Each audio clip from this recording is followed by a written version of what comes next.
They dragged her through the village at the hour when the sky was still dark, but no longer night. Not a clean hour, the hour where nothing was resolved. The pack of Northfang had been dragging things to the river for a long time. Mostly the blame for things that happened, whether anyone was blamed for them or not. Aurelia Frost had been the primary recipient of that blame. Since she was old enough to remember, her wrists were tied, her feet were bare on the ice. She had been called Wolfless since she was small enough that the word had shaped itself around her before she had the language to refuse it. In Northfang, Wolfless meant outside the pack's protection. It meant you ate last, slept closest to the door, did the work no one else wanted near them.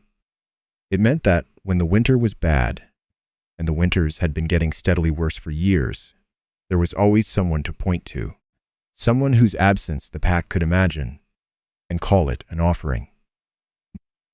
Aurelia had survived all of it through the specific discipline of making herself useful enough that they needed her more than they resented her. She had carried water and treated frostbite, and remembered where the pack kept its winter stores, because knowing things that other people needed to know was a form of insurance. She had been patient. She had been waiting for a winter bad enough to push them to the things she could succeed. They had always been moving toward. The rope had already rubbed her skin raw. The ice had already taken feeling from her feet. She had stopped asking them to untie her years ago, not because she had accepted her situation, because she had learned that asking used up warmth she could not afford to spend. Northfang moved around her the way a current moves around a stone, constantly, without acknowledgement, with the specific indifference of people who had decided that someone was not quite the same category as the rest of them. They called her Wolfless. They called her Curseborn. They called her the price the winter kept sending back, because it had not been paid correctly. Elder Sable walked ahead of the procession, her ice priestess staff clicking against the frozen ground, with the rhythmic certainty of someone who had performed this route so many times the body had memorized it. Sable had performed the frost binding before. Many times. She had brought Aurelia to the river, submerged her, watched the water close over her, and pulled her back before the end. This was not the same. This was not the first time Northfang had offered Aurelia to the river. It was the first time they did not intend to pull her back. The distinction was the rope attached to the stone at Aurelia's feet. She had noticed it when they tied it. She had not said anything about it. At the edge of the procession, a small figure broke from the crowd. Neva, 6 years old, dark-haired, the child who had twice left food outside Aurelia's door when no one was watching, came forward with a wool scarf in both hands. She got within 3 steps before her mother caught her arm. Their eyes met. Neva said everything she could not say with adults watching. Aurelia memorized it. Not all of Northfang wanted her dead. She memorized that too. Alpha Garen stood at the riverbank. He was a large man who had built his authority on the principle that winter was a test, and the way you survived a test was by identifying who was failing it and making sure the cost fell on them rather than on you. He said, "Frostvein has taken and released this offering before. The river is not satisfied. Today we give what the river requires." He said it the way men said things they had decided not to reconsider. Elder Sable began the words of the frost binding. Before the first stone entered the water, Aurelia looked at Garen. She said, "When I am gone, who will you blame for the next winter?" Garen's jaw tightened. He said nothing. The stone went in. She went in with it. The water closed over her, and the world became silence and cold. Not quiet. Silence was different from quiet. Silence had weight. She sank. The rope held. Her lungs began to understand what was being asked of them. And then, from somewhere beneath the riverbed, deeper than the current, deeper than the place where ice became stone, survive. A voice. Not a human voice. The mark on her wrist, which had been cold since she was a child, flared hot. For a second that felt longer than a second, she saw light under the water. Silver. Moving. Then, the cold swallowed everything again, and there was only the rope and the stone. and the weight of what Northfang had decided she was worth. Alpha King Kael Draven had come north because the weather reports from the border stations described ice accumulation patterns that were wrong. Kael had come north because of weather reports. He reached the river because the scar on his wrist began to burn. Wrong in the way that suggested something was building that should not be building, and that the building was going to stop suddenly, and that suddenly was going to be catastrophic. He had been 3 miles from the Frostvein tributary when the scar on his wrist began to burn. Not ache, burn. The scar was old, from a childhood he did not fully remember, involving a river and cold and the sensation of someone's hands on his back, pushing him upward. The reports had brought him north. The scar brought him to her. The ice above Aurelia was already clouding from below when he found the location. He broke through it with the efficiency of someone who had decided the explanation could wait. He pulled her up. His healer, Rowan, had been riding 100 yards behind. Rowan was a practical man, he said. She's gone. Kael held her wrist and felt the mark under the skin. Cold but present, structured.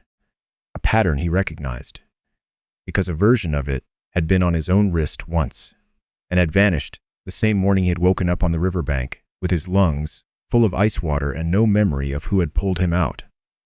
Kael said, "She is not gone. Something under the ice is still holding on." He was right. Aurelia did not wake quickly. She came back in pieces, the warmth first, then the smell of wood smoke and healer's salve, then the memory of cold, then the memory of the voice, then nothing for a while, and then waking, really waking in a room that was not Northfang. She remembered the rope, the cold, her pack chanting her name like a verdict, Neva's face at the edge of the crowd, and the sensation of, once, a long time ago, pushing something upward through cold water. She did not know what she had pushed. She did not know the name of the voice. She looked at the man sitting near the fire, and she said, "What do you want from me?" Because in Aurelia's experience, people who saved you wanted something, and the clearest way to navigate that was to ask directly. Kael said, "Right now, for you to be warm." She did not believe him entirely. She also could not afford to not believe him. She looked at her wrist. The mark under the skin was faintly visible in the firelight, a pattern that seemed to absorb warmth rather than reflect it. Healer Rowan came over and told her what he had found. He said the mark was not a wound. It was not inflammation. It was a seal, specifically a frost-binding seal, applied to suppress something the mark was attached to. He said, "What is under your skin is not an absence. It is something that was locked there," she said. "They always told me I had nothing." He said, "Wolfless means no wolf. You are not wolfless. Your wolf was taken from you and stored somewhere else." She looked at the mark. She looked at Kael. Kael said, "This mark is not a claim. It is a question the ice has been hiding from both of us." He showed her his wrist, the scar where a mark had been. He said, "I had something like this once. It disappeared after an accident at a river. I never remembered who pulled me out." He said, "A mark can tell me what was stolen. It cannot tell you what to choose." She appreciated that he said it like that. She did not say so. Rowan confirmed what the mark told him. Aurelia's scent was not absent. It was suppressed.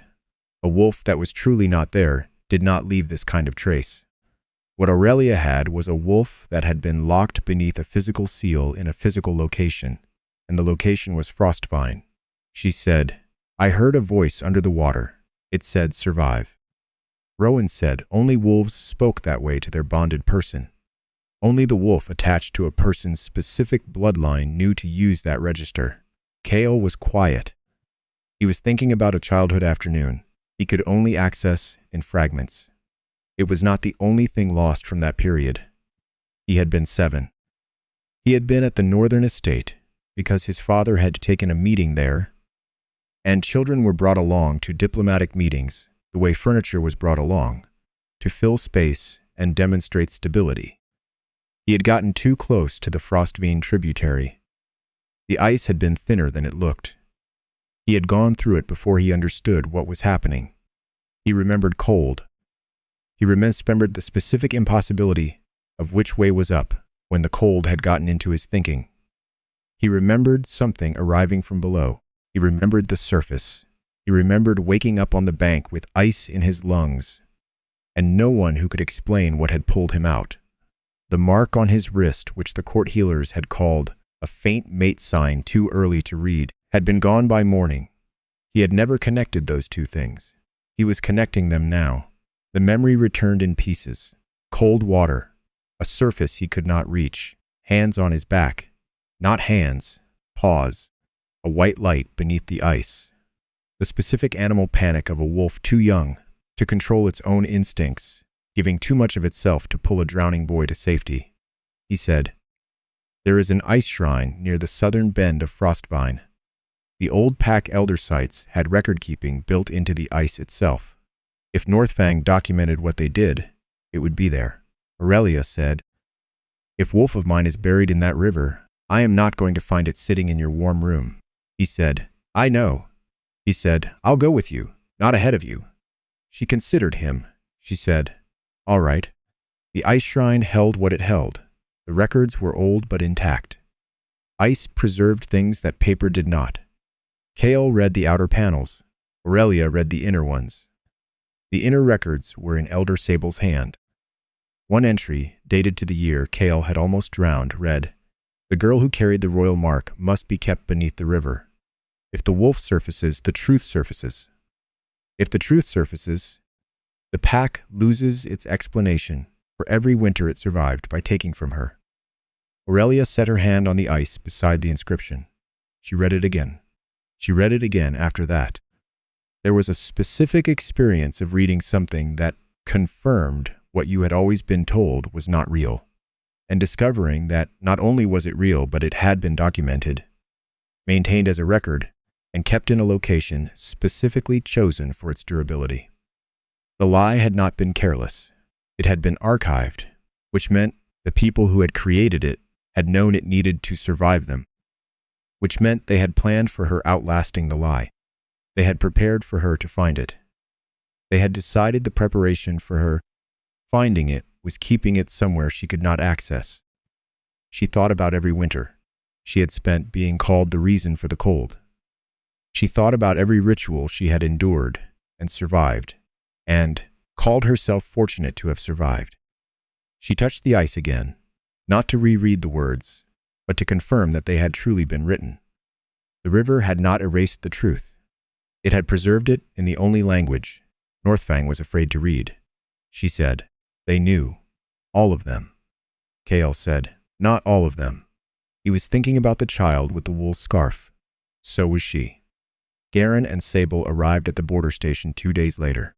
They had not sent word in advance.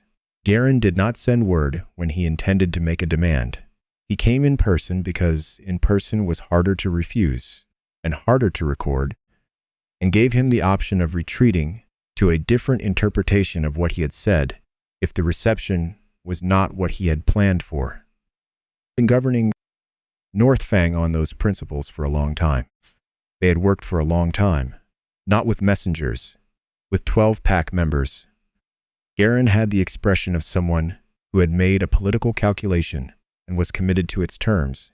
He said, "The offering was incomplete. The river is still angry. Return the girl to her pack."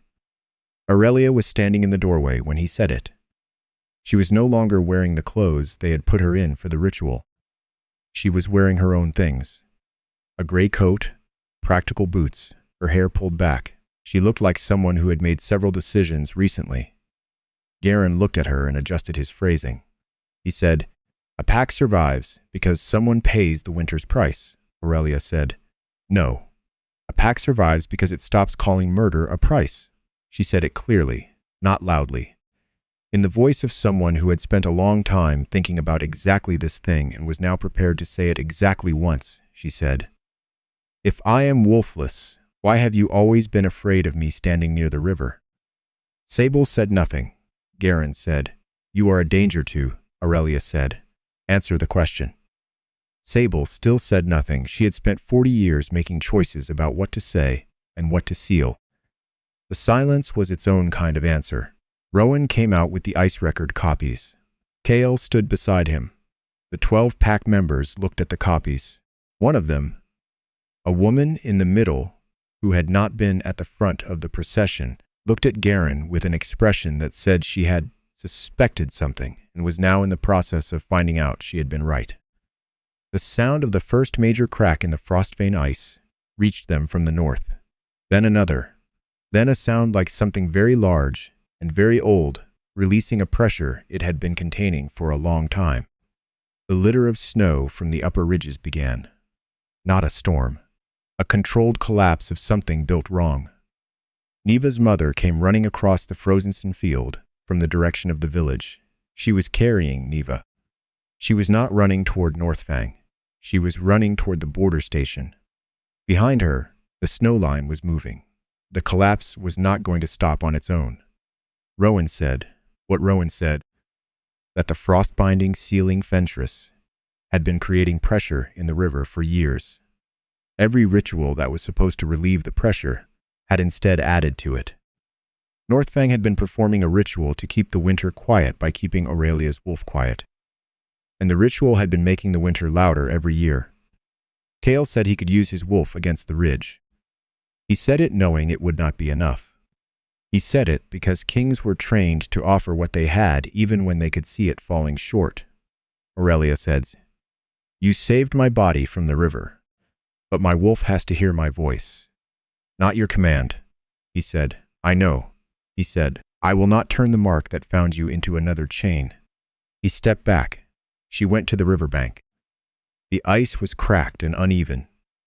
The sound coming from underneath it was not a sound she had words for. It was the sound of something that had been waiting for a very long time and was running out of patience with the waiting. She stepped onto the ice. The crack spread out from her foot in a perfect circle. Like the ice knew where she was, she knelt. She put her bare hand on the surface, and she called, "Fenris." The ice answered. Not all at once. Slowly, the way memories come back, in pieces, in the wrong order, with gaps that the present has to fill in. She saw a boy falling. She saw her own small hands reaching. She saw a wolf she had not known. She had given too much of itself too fast. She saw Sable at the riverbank afterward. Sable's expression had not been the one Aurelia would have expected from a woman who had just witnessed a child exhaust her wolf, saving a drowning boy. It had not been relief. It had not been surprise. It had been the expression of someone who had just understood something they had been looking for and had immediately begun calculating how to use it. A girl who carried a royal mark and whose wolf had just anchored itself to a king's bloodline was a liability. But a girl like that, controlled and kept quiet, was a resource. Frostvein's ice could be managed if the thing sealed inside it kept the pressure from building. Northfang could blame its winters on a wolfless girl for as long as the girl stayed in Northfang. Sable had smiled, not warmly, with the specific satisfaction of someone who had just solved a problem by finding the right place to put it. And she had turned back toward the village without looking at the small girl dripping on the ice behind her.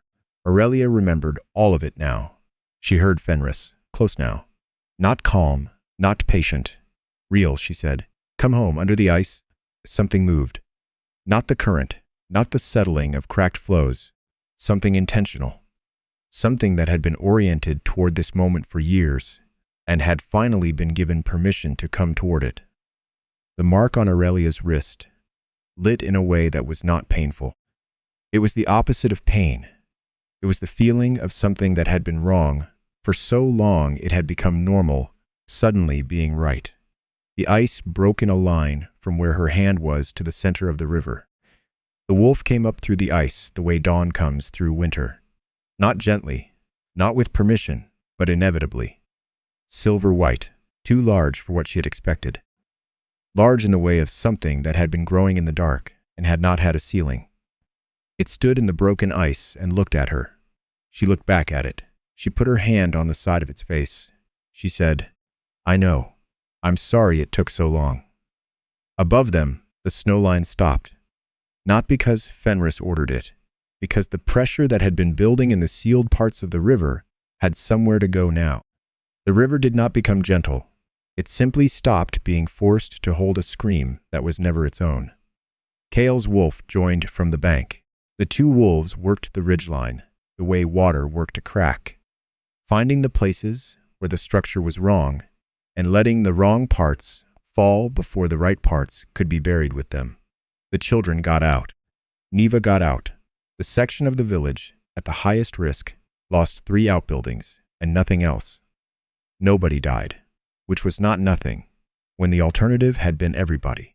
Garen was arrested before the snow line had fully settled. Sable sat down on the ice when Kael's guard came to her, which was either defeat or exhaustion or both. She said, "I kept the river quiet." Aurelia said, "No, you kept me quiet." Sable looked at her for a long moment. She did not have an argument. She had spent 40 years building an argument, and the argument had required Aurelia to not know the counter-evidence, and now Aurelia knew it. Kael was methodical about it. He had governed Dravenmore long enough to know that justice done quickly and visibly was not the same as justice done well, and that the difference mattered most to the people who had to live inside the verdict.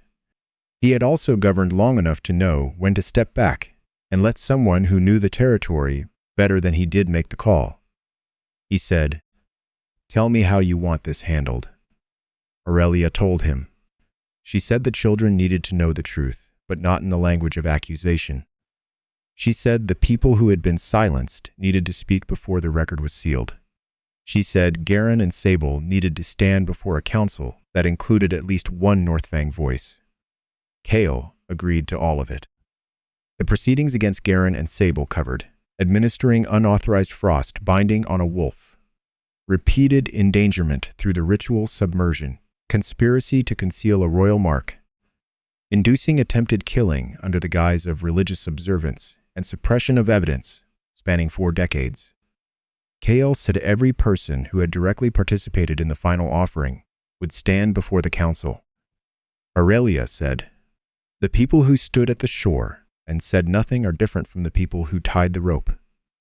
And the people who were taught to stand at the shore are different from the people who taught them. They need to be separated," she said. "And the children who were taught to call me curseborn did not invent the lesson. They need someone. They need correction, not punishment." Kael said, "You have more restraint than I do." She said, "I have more at stake. I am going to have to live with these people in the same valley. You are going to go back to Dravenmore." He was quiet. He said, "Not immediately." She looked at him. He said, "The lost mark is back. I am aware that means nothing unless you decide it means something. I am not here to tell you what it means." She said, "What are you here for?" "Then," he said, "then I will wait where your wolf can see me." She had not expected him to say it like that. She had expected the language of need, the language that said, "The kingdom requires, the mark requires, the duty requires." The language that turned the thing being asked into something inevitable that she would be ungrateful for refusing. She had been living inside the language of requirement her whole life. She had learned to navigate it by being very precise about what she actually owed versus what she was being told she owed. He had not used that language. He had used the language of offer, the language that named itself as optional. That was different enough that she needed a moment to identify it. She considered it for a while. She said, "Mark found me under the ice. But I still have to find myself before I walk into your throne room," he said. "Then I will wait." Aurelia did not leave the north immediately. She stayed. She stayed through the remainder of the winter. She helped Northfang's children understand what frost binding was and what it wasn't. She helped the woman from the middle of the pack, the one whose expression had shifted when she saw the ice records, document the other cases where the pack had used ritual to manage inconvenient truths. She sat with Neva on the bank of the river, and she let Neva ask her all the questions adults had prevented Neva from asking, and she answered all of them honestly. Frostvein ran cleaner than it had in decades. Fenris walked beside her in the snow, like it had always been there, which it had, just not above the surface. When the spring thaw made the pass navigable, A messenger came from Dravenmoor. Not a command, not a summons, a letter. In Kael's handwriting it said only, "When you are ready, the North will still be part of the kingdom. And so will I." She read it twice. She folded it and put it in her coat. She stood at the Frostvein bank one more time. The water ran clear and cold and ordinary, the way rivers ran when they were not being asked to carry more than they could hold. She turned north to where Fenris had gone ahead of her. She turned south to where the pass led back toward a kingdom she had never been part of. She thought about the boys she had pushed out of the river before she had a word for what she was doing. She thought about the girl who had kept a wolf alive in the dark for years by not giving up on surviving. She thought about the letter. She thought about the phrasing. The North will still be part of the kingdom, and so will I. Not, "Come when I need you." Not, "The kingdom requires your presence. So will I." Like he was a location she could return to. Like he was somewhere she had the option of going back to on her own schedule under her own terms. She had never had a person described to her that way before. She had had obligations and necessities and threats. She had not had an option framed as hers to exercise. She turned south, not because she had been claimed, not because a mark required her to, because she had spent a season finding herself, and she knew now which direction she wanted to walk. They had thrown the wolfless girl into the frozen river to bury their fear. But under the ice, her wolf had been waiting. And when Aurelia finally called it home, the North learned that the girl they sacrificed was the Luna who would save them.